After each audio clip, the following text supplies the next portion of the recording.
好，欢迎回到节目现场。我们接下来要带大家讨论的是中东的战局哦，因为现在看起来还没有一个结束，但似乎又有一些这个落幕的局势。我们来看到现在伊朗哦，对于这个以色列摆机来进行报复哦，所以这个侵袭了伊朗2个秘密基地。我们来看到以色列军方是首次公开的说攻击伊朗，而且历经了数个小时，出动大约是100架的战机，破坏了200多个伊朗的军事目标、导弹制造设施，也摧毁了伊朗地对空导弹的阵列，还有其他的防空能力，那以便使以军飞机在伊朗的空中可以自由的行动。好，那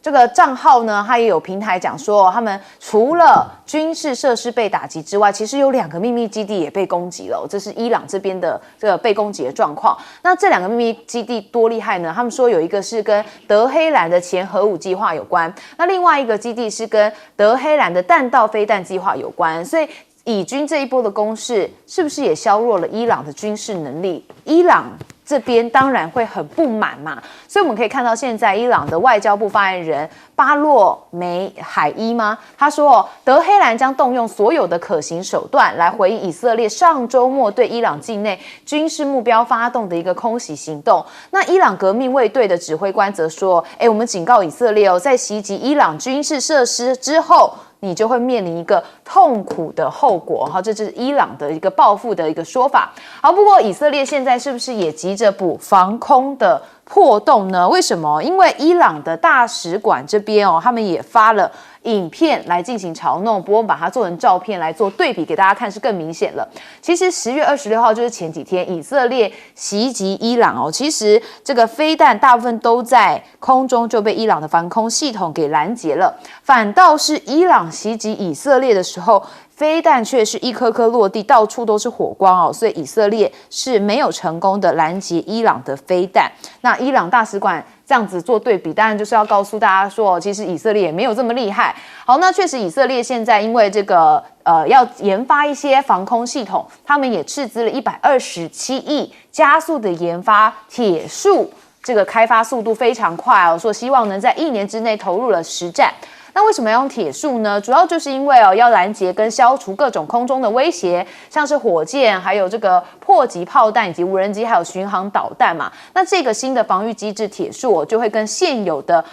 铁穹系统来一起协同工作。那铁穹能拦截还有摧毁针对以色列的这个火箭跟导弹而闻名嘛？那铁穹使用的雷达制导导弹也有效的消除了短程威胁。那铁光束的整合也就预计会加强了以色列对空中攻击的一些防卫措施。好，不过反过来想，这是不是代表说这个铁穹现在非常的不能用啦，而且这个萨德也非常的缺少，所以以色列必须要有新的防空系统来进行。那现在伊朗不是说有可能会报复吗？以色列是不是也蛮担心的呢？因为我们看到他们的内阁都躲在秘密的地点来开会似乎也蛮担心会被报复攻击的。好，不过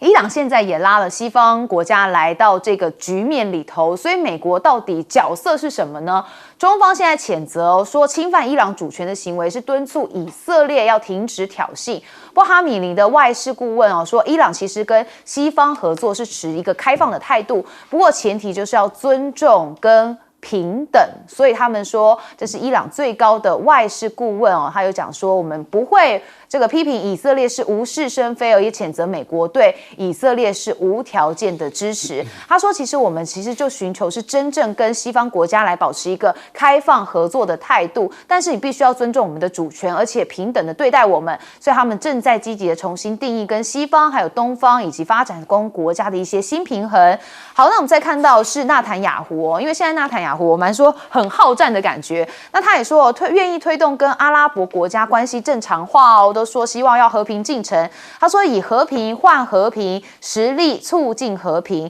那他说虽然美国跟他们一直是保持对话，但也会根据自身的利益来做出决策，尤其是致力于阻止伊朗取得核武。所以现在美国的角色到底是什么呢？纽时说，其实美国现在在中东是视为的，如今是以色列说的算。其实在这场战局里面，完全可以看得出来，哇，以色列纳坦雅胡几乎没有在管这个美国嘛，布林肯去那么多次，不甩就是不甩。这个将军，这个纳坦雅胡的算盘是很简单的，他靠近边上加沙走廊的跟这个黎巴嫩的，他是一定要用武力解决的，他不会跟你和平的，他要达到他所谓的安全的战略纵深，所以黎巴嫩南边的这60公里，他是一定要占领的。对于加沙这个两边的巴勒斯坦，他要完全控制，连让你成立一个国家都不行。他对伊朗唯一的要求就是你不要发展核武，其他可以谈，因为伊朗唯一将来能够威胁以色列就是核子武器嘛，跟你拼了。所以今天这个局啊，完全是以色列站在他自己的利益来做的盘算。那么前一阵子双方的这个飞弹的攻击，我很早以前讲过，世界上没有任何系统可以做到100发100中，天衣无缝，不可能。尤其这一次，你铁穹虽然好，标3好，标6好，爱国者都好，但是你碰到廉价的无人机，你怎么去辨别？而且是蜂拥而来，你能拦到几个？而且它的价值成本很低，这些胡塞组织也好，这个黎巴嫩的人也好，这个巴勒斯坦也好，它混杂的里面有好的飞弹，有便宜的飞弹。所以铁穹是一定破功嘛？那现在发展所谓铁树啊，那还遥远得很呢。铁树是用镭射这个极光里面产生的高热。各位观众啊，极光要调整这个焦距啊，不可能调很远，远了以后它会散掉，所以它的射击距离一定有限。第二个，你要距离这么大的电能，它一定是过热，你怎么散热？而且你还要续集下一集的时间要很长，要个好几分钟才能够，所以它只能对特定的目标做一个攻击。可是对漫天而来的无人机、火箭弹、飞弹，那你还是没有办法全部来。所以伊朗也讲了，你现在假定说以色列它的战果在伊朗打了这么多的话。我们前一阵子还有人预测，双方都忍着不讲战果，是不是还透露一点和平的希望？看来，我看这边一宣布，可能战争的漩涡又会升高，因为你把伊朗炸了这么多，伊朗讲我也有能力穿进去打你的市区，所以现在大家就在看伊朗到底要不要发动再一次的这个报复性的一个攻击。那反正以色列现在是。又拿到一套美国的铁穹，对不对？那能不能完全拦住？又看伊朗用的成本低、数量多，能不能再次突穿？因为伊朗现在也有少数的超高音速飞弹，所以它也可以打你以色列的重大目标。所以这个局啊不会那么轻易的结束。尤其美国2个党在选举，虽然2个政党都支持以色列。尤其是拜登，将来贺锦丽同样要受到犹太人的控制，一定会毫无悬念的去支持以色列。所以纳坦雅胡讲的要维护中东的和平，那是天方夜谭。除了有钱的国家惹不起你，黎巴嫩、埃及、这个巴勒斯坦会跟你干到底，还有叙利亚。对，所以这个地区的和平根本没有指望。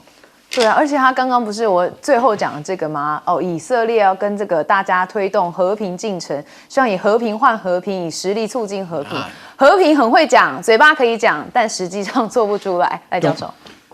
我觉得《纽约时报》的分析在某一部分是站得住脚，也就是说，美国的影响力确实是比以前弱了啊。它不管对于阿拉伯世界的影响力，那伊斯兰世界不用说了啊，本来就没有很大的影响力。可是他对以色列的影响力也确实是衰败了很多，不过还是有影响力了。例如说，我们看到这一次以色列没有攻击伊朗的核设施，也没有攻击伊朗的石油生产设施，这是美国拜登的底线嘛？那以色列基本上来讲还是听进去了啊，所以从这个角度看还是有影响力，只是问题在于我们看一个大前提就是。以色列是不是想跟伊朗打一场全面战争，或是伊朗想跟以色列打一场全面战争？看起来2国都没有打算要打一场全面战争。这也就是为什么在伊朗前一波就是10月1号的攻击的时候，打了180多枚导弹，然后但是他并没有去攻击以色列的民生设施、基础设施跟一般的机关学校、住民宅，而且打的只是军事的基地，而且打的是比较难打的空军的军事基地，因为空军的军事基地基本上土地面积比较大嘛，建筑物相对来讲是小很多。可是伊朗它的主要的目的是要向以色列跟美国证明它有突穿的能力，也就是以色列的3道的防空网，事实上是并没有办法有效的防止伊朗的突穿，而伊朗确实成功了，所以他向以色列证明他有打击以色列基础设施的能力。这次以色列的报复行动，我们也看到了，它采用的是100多架战机，然后在远距离，也就是在伊拉克的上空，由空对地那么进行的远程的打击。那这个远程打击，它必须要依靠的就是伊拉克的上空。那伊拉克的上空，伊拉克政府是不允许以色列侵犯它的主权，但是为什么以色列还能够进？最主要就是因为伊拉克是被美国所掌控的军事，所以伊拉克的空中基本上是美国说了算，而不是伊拉克政府说了算。这个时候才会看到以色列的战机能够进入这个上空。可是你看打得这么有限，目的在哪里？也就是告诉你我有能力攻击你，也很精准，但是我也不想引爆2国之间的全面战争，所以油价一下子往下降，降到1桶6、7块，这大家感觉到以色列跟伊朗的全面战争看起来是稳定了。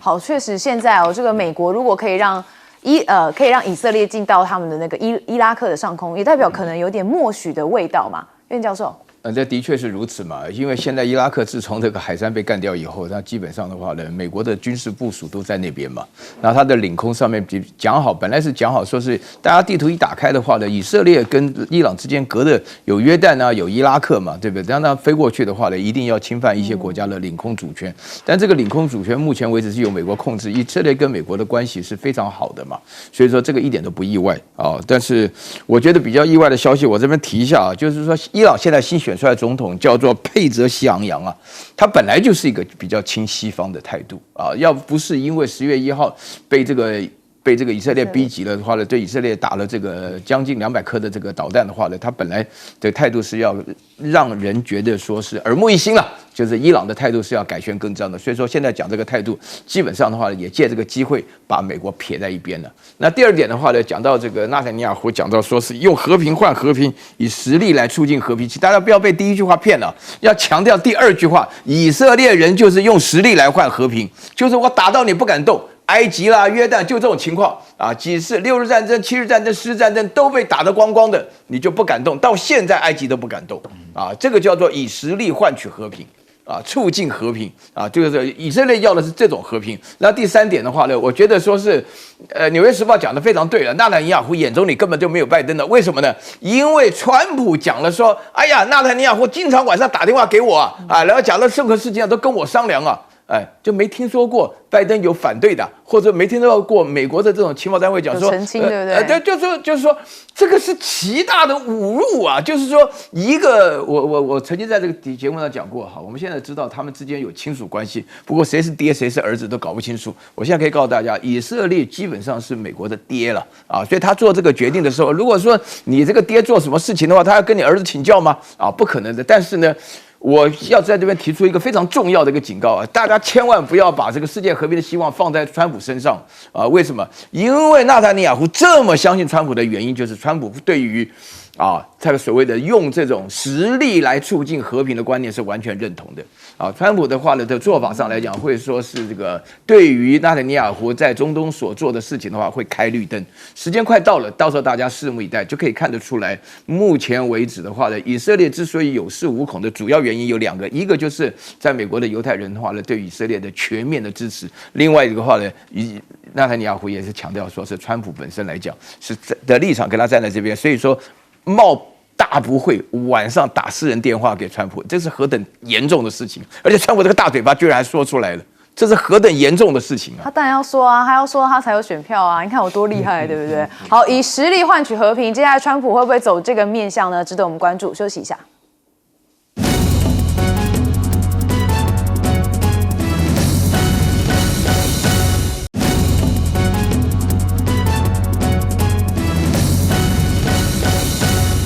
好，欢迎回到节目现场。接下来我们就要谈全球现在最关注的就是美国的总统大选哦。那现在总统大选，因为美国的选制跟我们不太一样，他们蛮复杂，他们可以提前投票啦，所以很多人已经在提前投票了。但是问题就是现在最新的讯息传出的是，美国多地的票箱竟然遭到纵火，还有放爆裂物哦，这是俄勒冈州的波特兰28号发生了2起火灾，烧毁了3张的选票。那华盛顿州的温哥华也有这个纵火案，是烧掉了几百张的选票 ，FBI 已经介入了调查哦。这个感觉蛮大条，因为我看到美国非常重民主，这个好像对民主的直接挑战。好，那当然，川普现在在纽约造势哦，他引述了雷根的名言，我们来听听看他怎么说的。Asking a very simple question. Are you better off now than you were 4 years ago? Kamala, you're fired. Get out. Get out. You're fired. 好，真的是 boss 哦，把人家 fire 掉了。好，但是哦，这个你现在过得比4年前好吗？哎，觉得在台湾好像也曾经听过这话，原来是雷根总统过去的名言。好，那他这一场纽约造势哦，他也请到了这个鲜少露面的夫人梅兰妮亚。好，我看到梅兰妮亚的时候，依旧觉得她非常漂亮，但是想说，他们之前不是才说好像2个人婚姻不太顺利，然后现在又出现了。好，她也跟全球首富马斯克同台来助选哦，马斯克还带着一家人前来力挺哦，这看起来哦，这个声势非常的浩大。好，那相对于民主党这边哦，总统拜登现在没有办法选嘛，但是他这个章还是要盖上去，但盖的不是自己，是贺锦丽吧？应该会哦，应该是贺锦丽吧？好，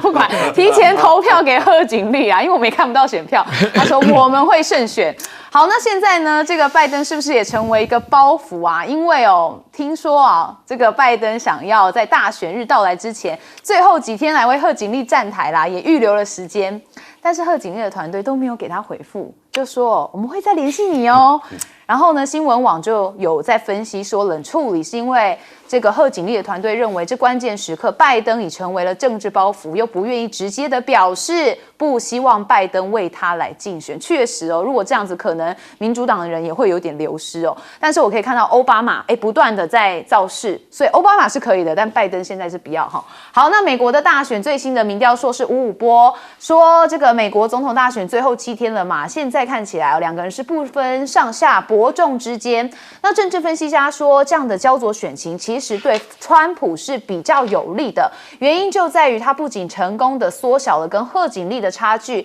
也在关键摇摆州会展现一些强势的攻势。不过，美国对于中国大陆还是没有在这个让步哦，它还有做一些反制。我们看它最新对于中国大陆的 AI 投资有一个新禁令哦，说这个美国资金要限制投资在中国人工智慧 AI 的先进科技的领域的新规例已经就绪了，在明年的1月2号就要开始生效。那中国这边当然有反制哦，他们是收紧了稀土开发的一个出口限制。那国外当然就是有一些供应的挑战，因为《纽约时报》报道说，事实证明跟生产成本较低、愿意降价承受财务损失的中国大陆竞争的公司竞争是非常困难。那这个稀土当然是有一些金属开采跟精炼的控制，那这对于全球晶片的产业链就会有一个深远的影响。好，那当然字节跳动也就所谓的 TikTok， 现在他们也有一些其他的方案要来解决。他们说他们在欧洲设立了 AI 的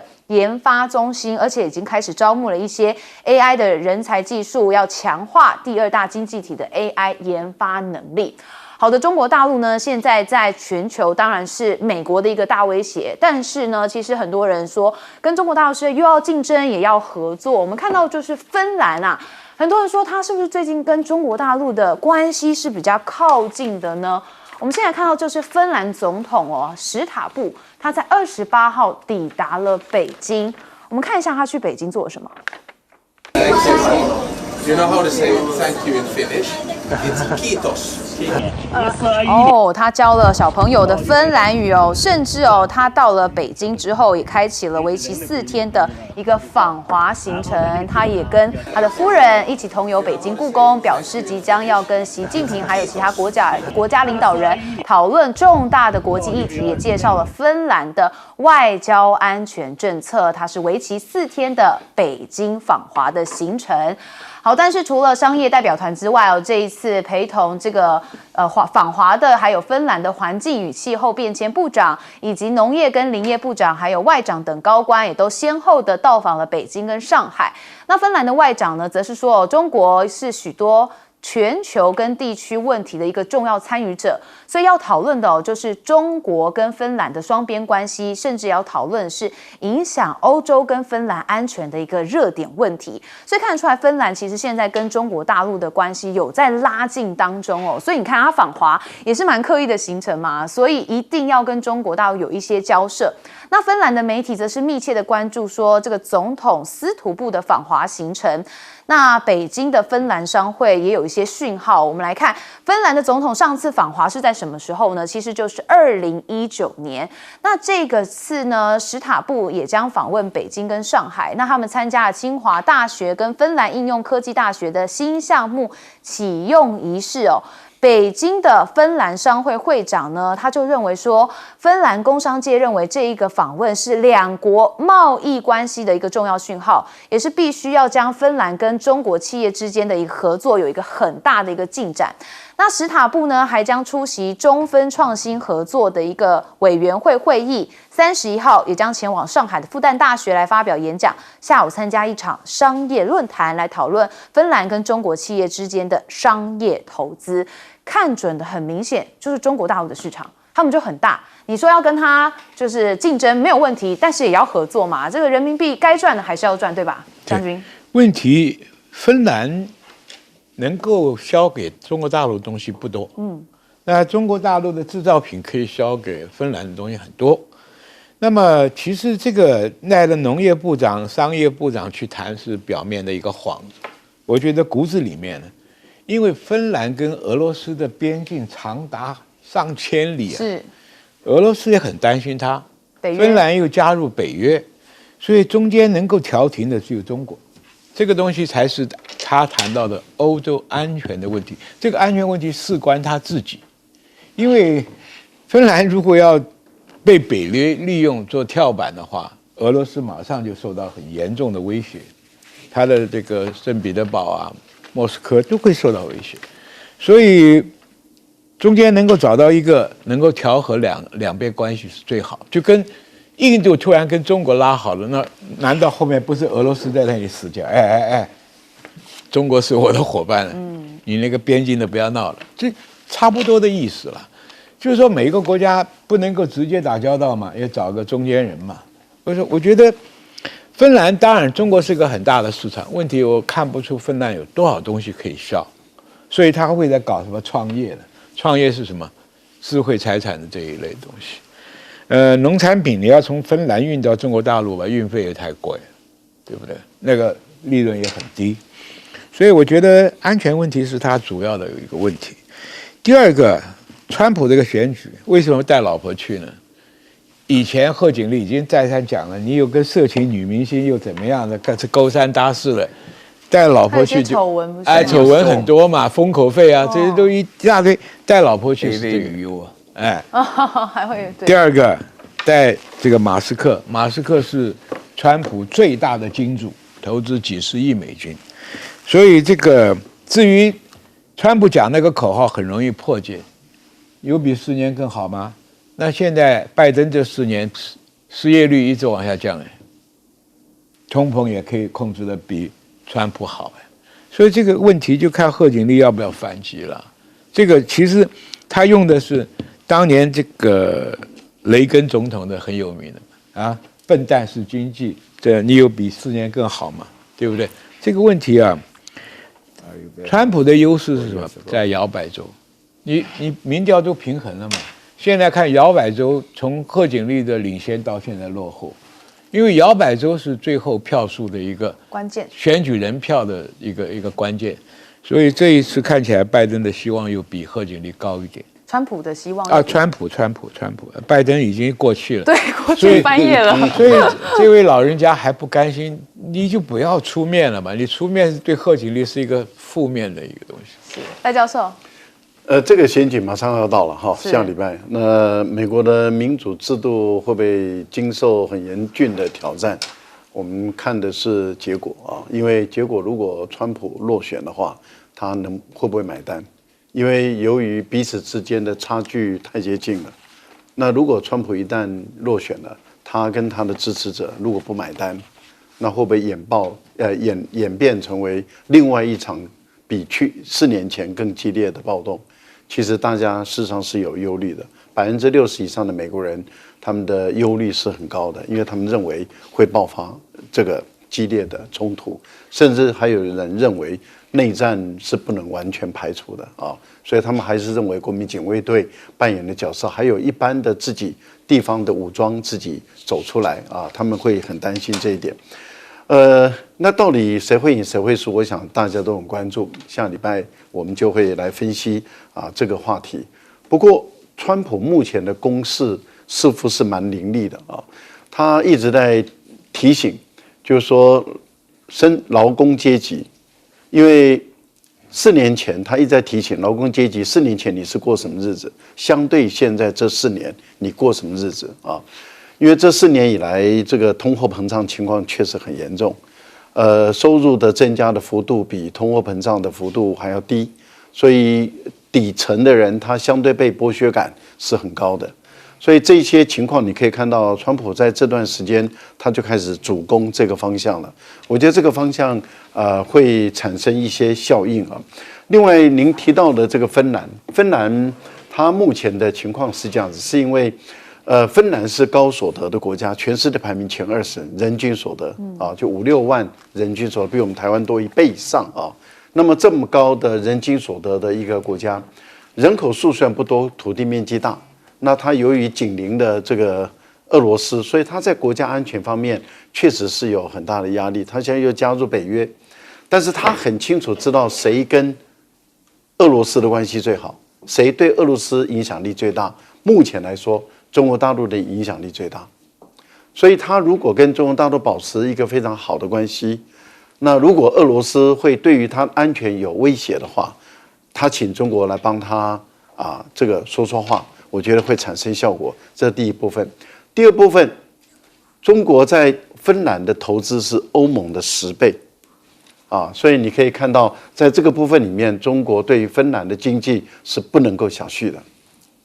好，确实哦，现在芬兰因为要加入这个北约嘛，它已经加入北约了，所以现在在这个安全的局势上面哦，可能才是他去中国的一个很大的关键。苑教授。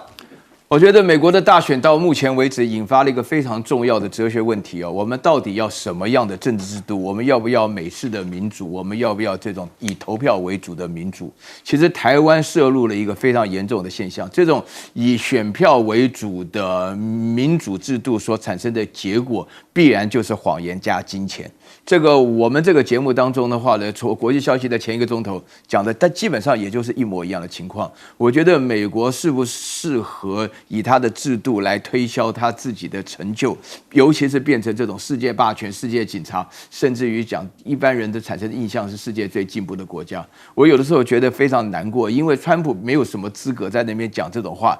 就还要竞选美国总统。因为我们从小到大，在我这一辈人当中是认为美国是一个神圣的国家它所代表的一切我跟你讲，这不是开玩笑的。在电视机前面的观众经理都非常明白我们努力了个半天为什么要这么辛苦学英文？为什么要到出国读书？为什么要留学？大家心里都非常明白。那今天出现这个结果，你有没有想过一下，美国凭什么资格来教育我们呢？美国是在做的义正辞严的在那边讲一大堆话，通通是谎言。在这种情况下，那个马斯克的话，他的行为跟我们买票有什么不一样？在台湾的话呢，只要超过28块钱就可以抓了。马斯克动不动就发100万，发现了几亿美金都不在乎。那这种情况下的话，完全是以金钱为主。那另外的话呢，这个贺锦丽的话，他自己也要检讨一下。你当这个副总统，连最起码的内容除了会笑以外，其他都不晓得在讲什么东西。那这个大家听起来觉得很难过我自己。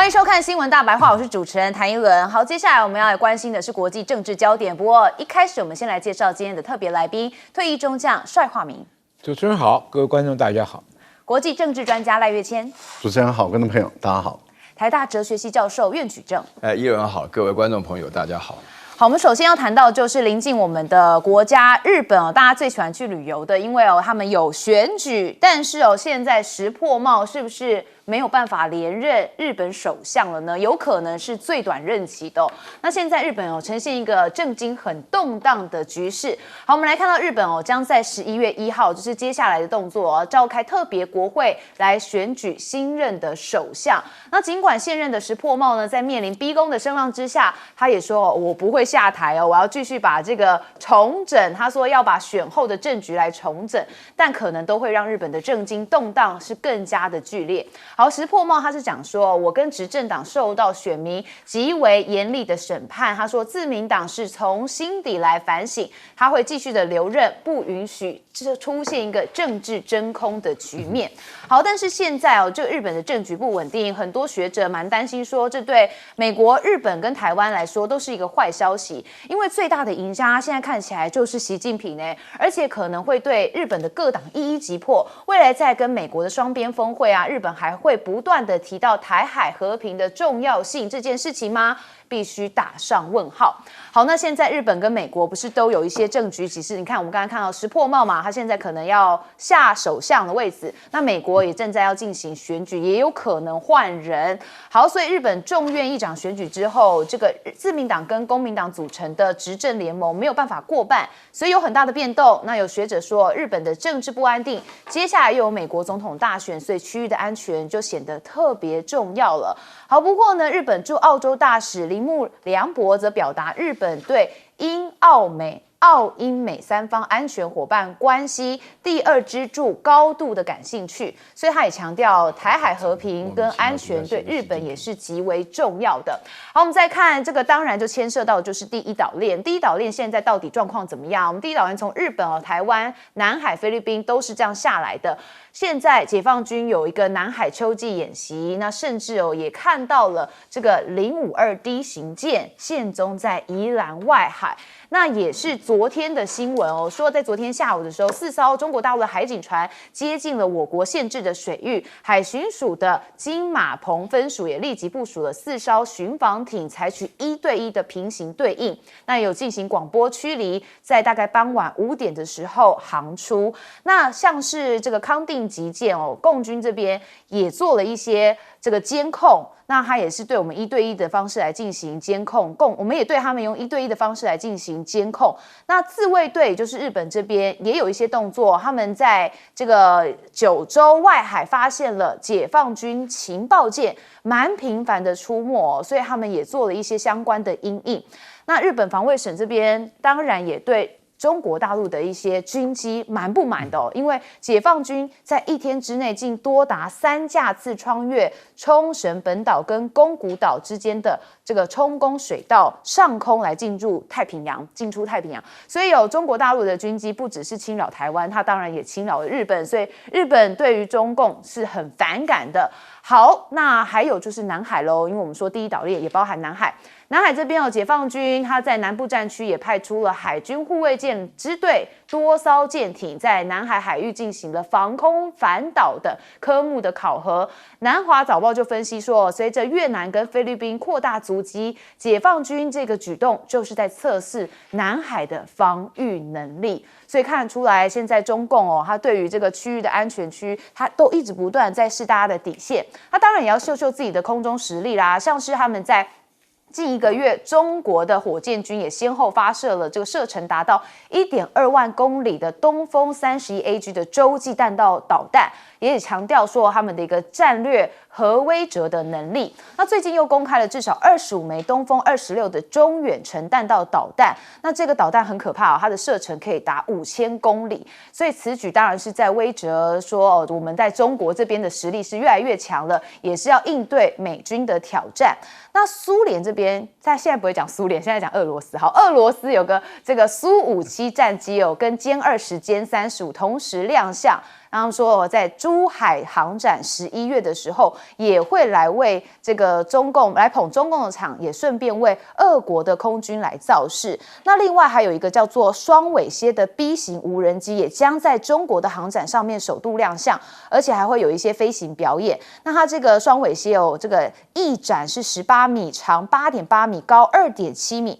最大起飞的重量是1.95公斤最大的航程也会来到8500公里。所以看起来现在在第一岛链的情势蛮复杂的，因为政治跟经济还有中共的一些出手，可能都会让情势变得更加剧烈。我们先请教的是将军。没错，现在这个石破茂他面临的问题蛮严重。第一个，他自民党里面贪腐的问题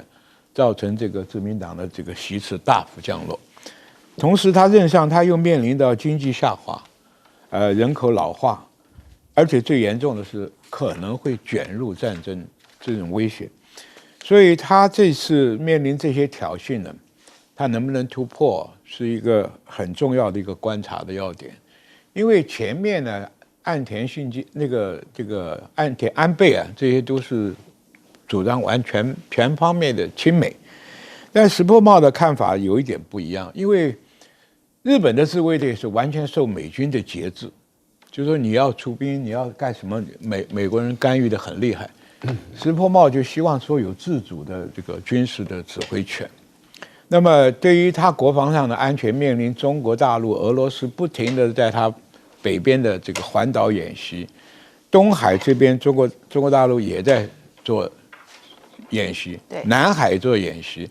他感觉的威胁是来自于3方面，包含俄罗斯、北韩、中国。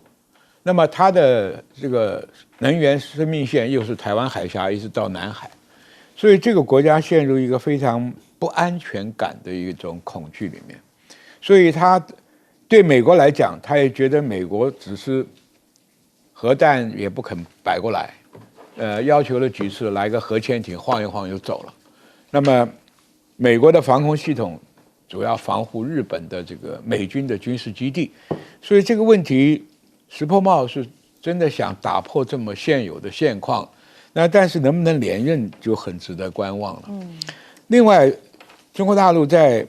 整个第一岛链所展示的一种强势的军演，包含对台的封锁，包含它的这个东风31甲式的试射，展示了强烈的对南海这个的力量。那么美国又碰上远在万里之外，对这边中国大陆的威胁没有办法能够做有效的遏制。而且我们也看到美军的部署逐渐从第一岛链慢慢向第2岛链、第3岛链撤退，只留下一些火力，就是飞弹的零零散散的火箭基地。那么是用滨海战斗团很小的单位在各离岛、小岛上面在部署。换句话，除了能够制海的一点火力以外，对中国解放军能够做大型的反应能力是不足的。第一个，时空距离不够；第二个，在这边南海跟这个东海部署的航空母舰也不够，因为现在中东战场跟这个俄乌战场上，它必须要派航母去监控，所以这个状况造成东北亚、东南亚美军势力的一个空虚，所以这个时候牵涉到日本、台湾双方面都面临很大的压力。那中国大陆的不频繁的军演，除了在训练他的部队能够立即作战以外，慢慢我们的观察是训练越来越成熟了。从单机的、双机的、编队的、海空的、陆海空的，加上导弹的4军联合作战呢，已经有相当的规模了。所以这个问题就是说，全世界的观察家都在预测，台湾这边是很可能的一个爆发点。那么这个时候有在于两岸的政治人物的一个正确的认知跟和平的一个沟通才是确保。如果通通沦陷到这个武统作战的话，台湾可能没有能力来抵抗。美国的这个出兵跟资源也是不太可靠，所以这个问题需要大家看得更清楚一点。对，确实要看得很清楚，因为我们跟对岸之间的关系好或坏，就会直接牵动整个我们现在这边的局势。赖教授，对，原本赖清德他们想说有日本或是美国可以依靠现在又加了一个菲律宾，然后还有印度、越南然后他们认为这样子可以对大陆产生一定的这种牵制吓阻的一个作用。可是看起来整个像骨牌一样在倒了你看到印度的态度撤兵了。莫迪的态度现在撤兵要缓和跟中国的关系。越南张又侠到越南去访问了，而且到了他们的精锐的部队卫戍师去访问，这代表越南也改变了。那日本呢？日本现在自民党惨败，国民党惨败，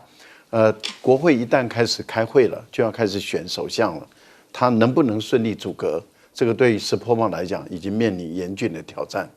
如果他不能够在最短的时间内能够成功组阁的话，那他整个国会都在讨论阁揆的问题，那日本的政府只能够是暂代的那在野党也开始努力的要去组合团结，然后能够成为一个执政党。所以我觉得日本的内部的动荡不安，所以美国的评论里面就是说这是美国的惨败从印度到日本都是美国的惨败，输得很惨。美国本身选举怎么办呢？选举结果出来，不管是川普或者贺锦丽，其实美国的结盟的主义就不会像拜登那么的积极了。川普不用说，川普一定是走自己的孤立主义，他不会走这个结盟主义。那贺锦丽，我们估计他会更看重他内部事务，而不是对外部，像拜登。他的团队不像布林肯或者是苏利文每天在外面跑，不会。贺锦丽一般估计他会更加的注意美国内部的问题，而不是外面结盟。这样的情形，你看北日本，然后太平洋的另外一端的美国，然后印度什么，那赖清德他们的盘算就整个都落空了。我想赖清德自己要想清楚，你要不要再挑衅中国大陆，要不要再推出所谓的新两国论？现在的情况是美国根本没有办法守住第一岛链，我们已经强很多次的说，因为我们要看事实说话，美国根本不在第一岛链了。因为当美国把它的这一些军事的常设的设施都搬走了，它现在的空军到日本是轮调了，不是驻防，过去是驻防，现在是每6个月轮调一次。那也就是说，美国已经把它的空军的常设其实都调回夏威夷、关岛以及阿拉斯加，它是每6个月来轮调一次的。这个很明显的就是说，美国它已经从第一岛链撤走了。为什么这2天解放军的战机跟战舰会在琉球群岛不断的穿梭？就是因为美国跟日本正在举行为期10天的这个利剑25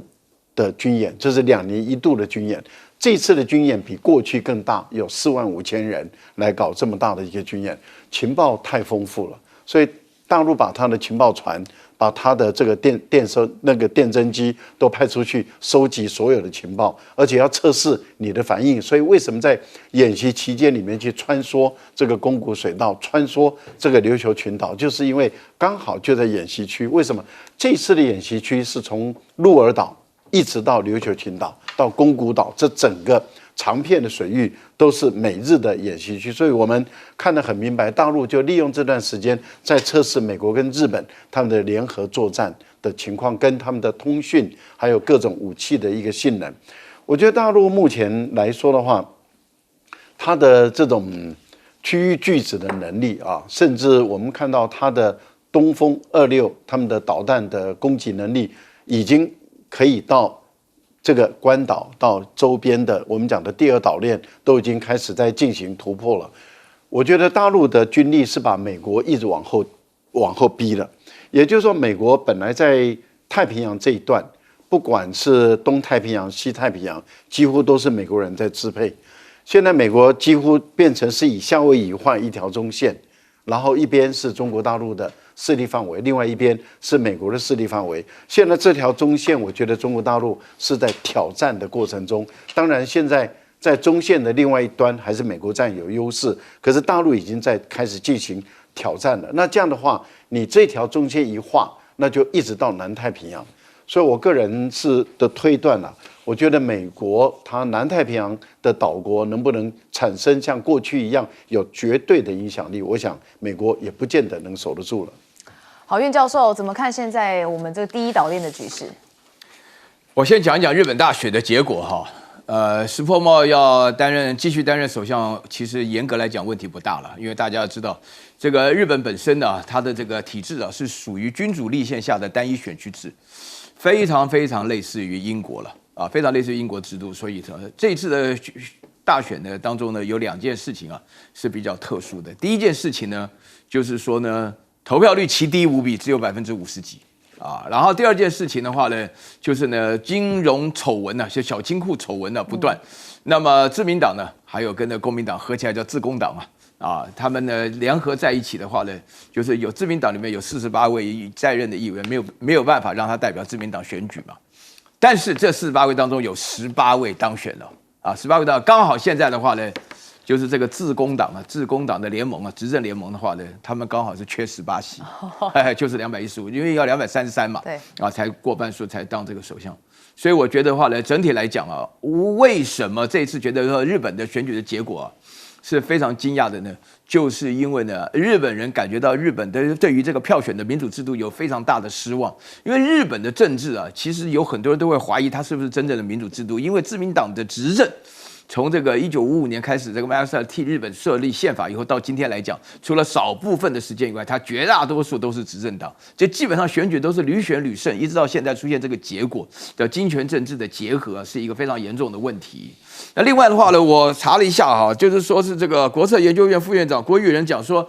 习近平是最大赢家我不知道他凭什么说这句话，我真的不了解。我仔细看了以后，因为我觉得说是有很多外国记者问林健是大陆的外交部的发言人就是说对于这个日本的这个选举的结果有没有什么评论？说